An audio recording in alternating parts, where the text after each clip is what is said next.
नमस्कार, शाम के 5 बज चुके हैं। आप देख रहे हैं दंगल। आपके साथ मैं हूं चित्रा त्रिपाठी। सत्ता का नशा तो आपने कई बार देखा होगा, लेकिन बिहार में इस वक्त जो कुछ भी चल रहा है उसने कई सवालों को जन्म दे दिया है।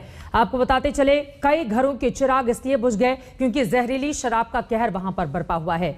महज 3-4 दिनों में अगर हम देखें तो 5 जिलों में तकरीबन 46 से ज्यादा लोगों की जान चली गई है जहरीली शराब के कारण।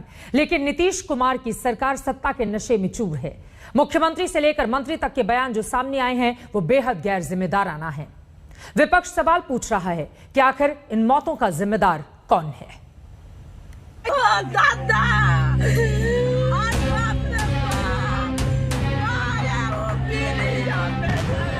जब तुम पियोगे गड़बड़ तो इसी तरह से न होगा।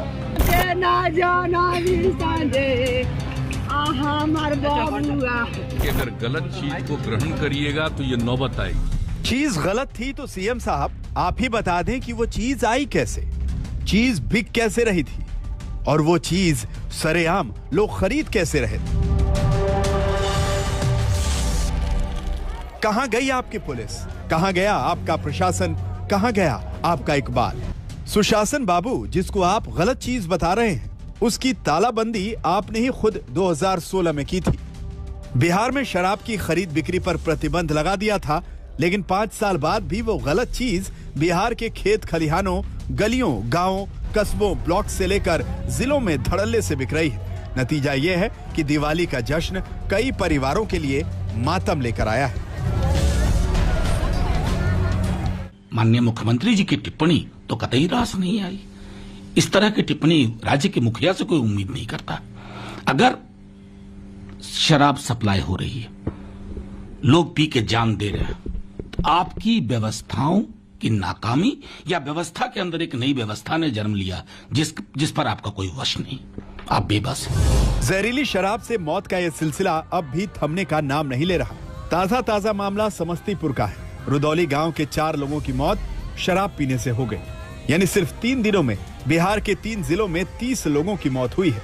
समस्तीपुर में 4, गोपालगंज में 13, पश्चिमी चंपारण में 13। इन आंकड़ों को देखकर आखिर क्या कहा जाए। सरकार सत्ता के नशे में मदहोश है और जनता की सांसें जहरीली शराब की वजह से लगातार उखड़ रही हैं। लेकिन हद तो तब हो गई जब नीतीश के मंत्री को इसमें साजिश वाला एंगल नजर आ गया।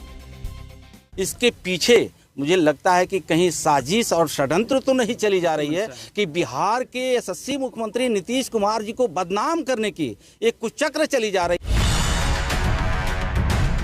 जनक राम बिहार सरकार में मंत्री हैं, पुलिस प्रशासन पर इनका कंट्रोल है, लेकिन बड़ी ही चालाकी से सवाल साजिश का उठा रहे हैं। यानी पल्ला झाड़कर अपनी नाकामी की मीनार को ढक देना चाहते हैं। हालांकि बिहार के कद्दावर नेता हुकुमदेव नारायण की माने तो बिहार में शराब माफिया की पहुंच ऊपर तक है। ये शराब के धंधा करने वाले जो लोग हैं ये सभी बड़े लोग हैं, और बड़े लोगों का मतलब होता है जिनकी राजनीतिक और प्रशासनिक पहुंच होती है बहुत ऊंचा ऊपर। अब कहाँ है ये पहुंच, इसका ठीक पता नहीं है लोगों को। केवल लोग कहते हैं कि ऊपर है। अब कहाँ है वो पर भगवान जाने, स्वर्गलोक में है कि कहाँ है वो तो ईश्वर जाने।